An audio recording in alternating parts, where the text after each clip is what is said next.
என்னென்ன மாதிரியான சீரமைக்கும் பணிகளை செய்யலாம் என்று ஒவ்வொரு இடத்திலும், அதாவது டெண்டர் எப்படி கோரப்படுகிறது, டெண்டரில் எந்த மாதிரியான விதிமுறைகள் பின்பற்றப்படுகிறது. அதே மாதிரி இப்போ சோலார் பேனல்லாம் இருக்குது. சோலார் பேனலில் நிறைய இன்வெஸ்டர்ஸ் தமிழ்நாட்டுக்கு வந்திருக்கணும், ஏன்னா அதுக்கான சாத்தியக்கூறுகள் நிறைய இருக்குது. ஸோ அது ஏன் வரல, என்னென்ன மாதிரியான விதிமுறைகள், அதாவது டெண்டர் அப்ளிகேஷன்ஸில் என்னென்ன மாதிரியான விதிமுறைகள் பின்பற்றப்படுகிறது. ஸோ இது மாதிரி ஒவ்வொரு துறையையும் ஒவ்வொரு இதையும் வந்து, இப்போ கோல் இருக்குன்னா நம்மளுடைய அனல் மின் நிலையங்களுக்கு தேவையான நிலக்கரிகள் எங்கிருந்து வாங்கப்படுகிறது, எவ்வாறு வாங்கப்படுகிறது, ஸோ அதில் எங்கெங்கெல்லாம் வெளிநாடுகள்லேருந்து இம்போர்ட் பண்ணப்படுது, ஸோ அது என்ன மாதிரியான விதிமுறைகள் இம்போர்ட் பண்ணப்படுது.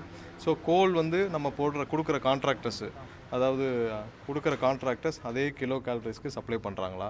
ஸோ அதனால் நமக்கு ஒன்று எஃபிஷியன்சி, அதாவது எவ்வளோ நமக்கு அவுட்புட் கிடைக்கணும். இப்போ இதில் வந்து அனல் மின் நிலையங்களில் எவ்வளோ அவுட்புட் கிடைக்கணும், எவ்வளோ நிலக்கரிகளை வைத்து நம்ம உற்பத்தி செய்தால் எவ்வளோ அவுட்புட் கிடைக்கணும். ஸோ இது எல்லாமே ஒவ்வொன்றும் வந்து தெளிவாக வேலிடேட் பண்ணிட்டு வரோம். ஸோ அதில் எங்கெங்கெல்லாம் சிறு சிறு தவறுகள், விதிமீறல்கள் கண்டுபிடிக்கப்பட்டதோ கண்டிப்பாக அதற்கான நடவடிக்கைகள் எடுக்கப்பட்டு வருது. ஸோ சோலார் பேனலில் விதிமுறைகள் கண்டுபிடிக்கப்பட்டு நடவடிக்கை எடுக்கப்பட்டுச்சு. வேறு சில துறைகளிலும் விதிமுறைகள் கண்டுபிடிக்கப்பட்டு சுமார் 2 பேர் கடந்த நேற்று வந்து சஸ்பெண்ட் பண்ணப்பட்டிருக்கார்கள். ஸோ இன்னும் ஒவ்வொரு துறையிலையும் இதில் வந்து சீரமைக்கும் பணிகள் நடந்து கொண்டு தான் வருகிறது. ஸோ வரும் காலங்களில் கண்டிப்பாக மிகப்பெரிய துறையான மின்சாரத்துறை முழுவதுமாக சீரமைத்து, கண்டிப்பாக இது முழுவதும் மக்கள் பயன்பாட்டிற்காக எந்தவித முறைகேடும் இல்லாமல், முதல்வர் சொன்னது போல் எந்தவித முறைகேடும் இல்லாமல், எந்தவித லஞ்ச லாவணியும் இல்லாமல் இந்த துறை மீண்டும் புத்துணர்வு பெறும். ஸோ அதற்கான முழு மூச்சில் அனைவரும் இங்கே அமர்ந்து கலந்த சில நாட்களாக தொடர்ந்து அதற்கான பணிகளை மேற்கொண்டு வருகிறோம். கடந்த சில நாட்களாக பல இடங்களில், சென்னையில் இரவு நேரங்களில் மின்வெட்டு ஏற்படுறதா பொதுமக்கள் குற்றச்சாட்டு வைக்கிறாங்க, சமூக வலைதளங்களில் குற்றச்சாட்டு வைக்கிறாங்க. ஆனால் வந்து எந்த விதமான உடனடி நடவடிக்கையும் இல்லை அப்படின்ற ஒரு குற்றச்சாட்டையும் முன்வைக்கிறாங்க. இது எந்த அளவுக்கு எதிர்கொள்ள இருக்கும்? ஸோ அதெல்லாம் நீ காலையிலேருந்து அதை தான் செக் பண்ணிட்டு இருந்தோம். ஸோ நிறைய இடத்துல கடந்த ஒரு ஆண்டுகளில் பார்த்தீங்கன்னா 160க்கும் மேற்பட்ட இடத்துல வந்து இந்த இப்போ மற்ற வேலைகளுக்கு, மற்ற கான்ட்ராக்ட் பணிகளுக்காக தோண்டப்படும் குழிகளில் 160 இடத்துல கவர் கேபிள்ஸ் வெட்டப்பட்டுள்ளது. ஸோ அந்த கடந்த ஒரு ஆண்டில் மட்டும் இந்த மாதிரியான பணிகள் இருக்குது. ஸோ அது ஒரு முக்கிய ரீசன். அது இல்லாமல் ஆங்காங்கே டிரான்ஸ்ஃபார்மர் ஃபெயிலியர். ஸோ இன்றிலிருந்து அதை சீரமைக்க பணிகள், அதாவது என்னென்ன இடத்துல என்ன மாதிரியான டெக்னிக்கல் ஃபால்ட்ஸ் இருக்கோ அதை உடனடியாக கால் சென்டர் மூலமாக தெரிவிக்கிறாங்க. அடுத்ததாக வந்து இதில் சமூக வலைதளங்களில் டேஞ்சட்கோவை டேக் பண்ணி போடுறாங்க. ஸோ இவர்களுக்கு சரியான பதில், அதாவது என்ன காரணங்களால் தடைப்படுது, இப்போ டெக்னிக்கல் ஃபால்ட்னா எவ்வளோ நேரம் ஆகும், ஸோ இதெல்லாம் சீரமைக்கும் பணிகள் இன்றிலிருந்து துவங்கப்பட்டிருக்கு. ஸோ இதற்கான பதில்கள், அதாவது மக்களுக்கு என்ன நடக்கிறது என்ற தெளிவுகள் கொடுக்கப்பட வேண்டும். ஸோ இதையெல்லாம் சீரமைக்கும் பணிகள் நடந்துட்டு இருக்கு. இன்னைக்கு இருந்து அதற்கான முன்னெடுப்புகள் எடுக்கப்பட்டுள்ளது. ஸோ இப்போ யாராவது கம்ப்ளைண்ட் கொடுக்குறாங்க, இதில் வந்து ட்விட்டர்லையோ இல்லை சமூக வலைதளத்தில் டேக் பண்ணுறாங்க மின்சார வாரியத்தை, அது இல்லாமல் கால் சென்டரில் கொடுக்குறாங்கனாலும் அதையும் பப்ளிஷ் பண்ணணும்.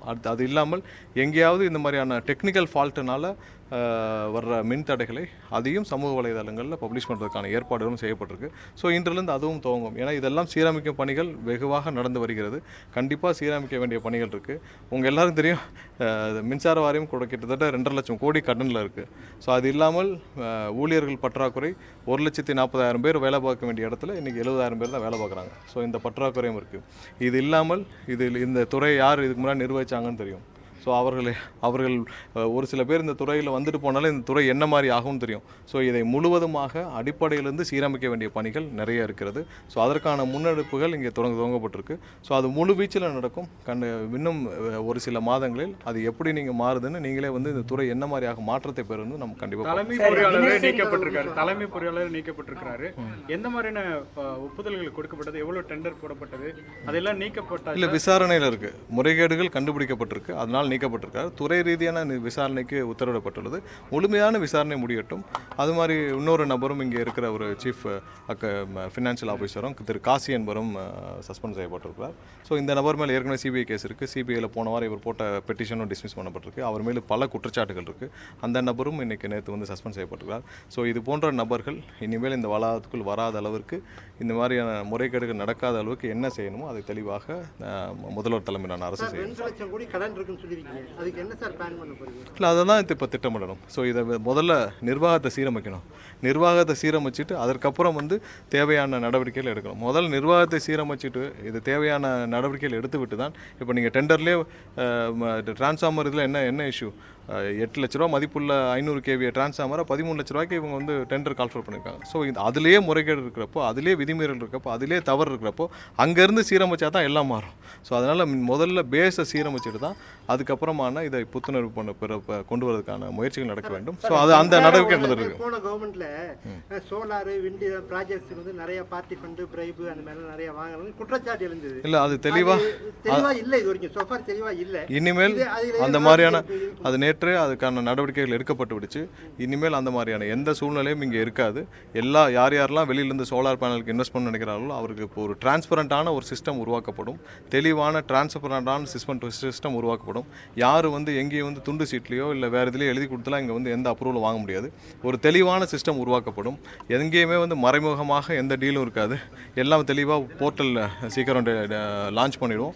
அந்த போர்ட்டல் லான்ச் ஆன பிறகு அந்த போர்ட்டலில் யார் வேணாலும் அப்ளை பண்ணலாம். அதுக்கான எலிஜிபிலிட்டி, அதுக்கான கிரைட்டீரியா அதெல்லாம் இருந்துச்சுன்னா ஓப்பனாக அப்ரூவ் பண்ணப்படும். எல்லாமே வந்து ஒரு போர்ட்டலில் வந்துடும். ஸோ போர்ட்டலே இருக்கும். எந்தவித மறைமுக டீலும் இல்லாத அளவிற்கு இந்த துறை முழுவதுமாக சீரமைக்கப்படும். டெண்டர் கோரிய கம்பெனி பிளாக் லிஸ்ட் பண்ண போறீங்க? இல்லை, அந்த டெண்டர்கள்லாம் இப்போ ரத்து செய்யப்பட்டிருக்கு. விசாரணைக்கு உத்தரவிடப்பட்டுள்ளது. விசாரணை முடிந்த பிறகு என்ன நடவடிக்கையோ அதை கண்டிப்பாக செய்யப்படும். சார், முறைகேடுகள் கண்டுபிடிக்கப்பட்டு வரதா சொல்றீங்க. அதே போல அடிப்படையில் சீரமைப்பு பண்றதாகவும் சொல்லிட்டு வரீங்க. இந்த முறைகேடுகளில் முன்னாள் அமைச்சருக்கு ஏதாவது தொடர்பு இருந்துச்சுன்னா? இல்லை, விசாரணை முடிந்து தொடர்பு இருந்தால், யார் மீது தொடர்பு இருந்தாலும் அதற்கான தேவையான நடவடிக்கைகள் கண்டிப்பாக எடுக்கப்படும். இங்கே எங்கே ரிலாக்ஸேஷனும் இருக்காது. இப்போ முன்னாள் அமைச்சரோ இல்லை அதுக்கு முன்னாடி இருந்தால் யார் மீது யார் தவறு செய்திருந்தாலும், தவறு செஞ்சிருந்தால் அதுக்கான நடவடிக்கை எடுக்கப்பட்டு தானே இருக்கும். அதுக்கான என்ன சட்டப்பூர்வம் நடவடிக்கையோ அது எடுக்கப்பட்டு தான் இருக்கும். அதில் எந்த வித தயவுதாட்சணையும் இருக்காது. தவறு யார் செய்தாலும் அரசாங்க பணத்தையோ அரசு நிர்வாகத்தையோ யார் முறைகேடு செய்தாலும் அதில் எந்த தயவுதாட்சணையும் இருக்காது. கண்டிப்பாக 100% நடவடிக்கை எடுக்கப்படும். அதான் சொல்லியாச்சு, அதுக்கான சொல்லியாச்சு. கண்டிப்பாக டெக்னிக்கல் ஃபால்ஸ் இன்றைக்கி வந்து சரி செய்யப்படும். ஏன்னா இங்கே இருக்கிற கால் சென்டர்ஸ் எல்லாம் இங்கே இருக்கிறவங்களுக்கு அறிவுரை கூறப்பட்டுள்ளது. இதை ஒரு சில நாட்கள் இன்றைக்கி இருந்தால் அது வந்து எந்தெந்த ஃபால்ட் இருக்கோ அதை உடனே அந்த ஃபால்ட்டு வித் அந்த டீட்டெயில்ஸோட பப்ளிஷ் பண்ணுவாங்க. ஸோ பொதுமக்களுக்கும் அது என்ன பிரச்சனைன்னு தெரிய வரும். கொஞ்சம் கொஞ்சமாக, ஏன்னா முதல்ல அடிப்படையை சீரமைக்கணும், அதுக்கப்புறம் தான் நீங்கள் அடுத்த லெவலில் சீரமைக்கணும். ஸோ முதல் கட்ட சீரமைப்பு நடந்துகிட்டு வருது. இல்லை, பணியாளர்கள் பற்றாக்குறை பரவலாக எல்லா துறையிலும் எல்லா இடத்துலையுமே இருக்குது. ஏன்னா நான் தான் சொன்னேன், 1,40,000 பேர் பணியாற்ற வேண்டிய இடத்துல 70,000 பேர் தான் பணியாற்றிருக்காங்க. So 50% of the human efficiency அவ்வளோதான் இருக்குது. ஸோ இதை சீரமைச்சால் தான் நீங்கள் நிதி இருக்கும். நிதி இருந்தால் தான் நம்ம வந்து பணியாளர்களை உள்ளே அமர்த்த முடியும். ஸோ அதனால தான் அடிப்படையாக முதலில் சீரமைப்பை செய்துவிட்டு பணியாளர் பற்றாக்குறை கண்டிப்பாக இருக்குது. அதை திரும்ப எல்லாரும் ரெக்ரூட் பண்ண வேண்டிய கட்டாயம். 2.88 கோடிக்கும் அதிகமான மக்களின் உள்ளங்களை வென்ற தந்தி டிவியின் டிஜிட்டல் தளங்கள், 1.30 கோடி யூடியூப் சப்ஸ்கிரைபர்ஸ், 48 லட்சம் Facebook ஃபாலோவர்ஸ், 31 லட்சம் Instagram ஃபாலோவர்ஸ், 23 லட்சம் X ஃபாலோயர்ஸ், 11 லட்சம் தந்தி ஆப் டவுன்லோட்ஸ், 30 லட்சம் வெப்சைட் மந்த்லி ஆக்டிவ் யூசர்ஸ், 15 லட்சம் வாட்ஸ்அப் ஃபாலோவர்ஸ். அசுரபலம் கொண்ட எங்கள் டிஜிட்டல் கரங்களில் உங்கள் விளம்பரங்களை சேர்க்க வாட்ஸ்அப் பண்ணுங்க. 8939888378. Email advtv@dttv.in.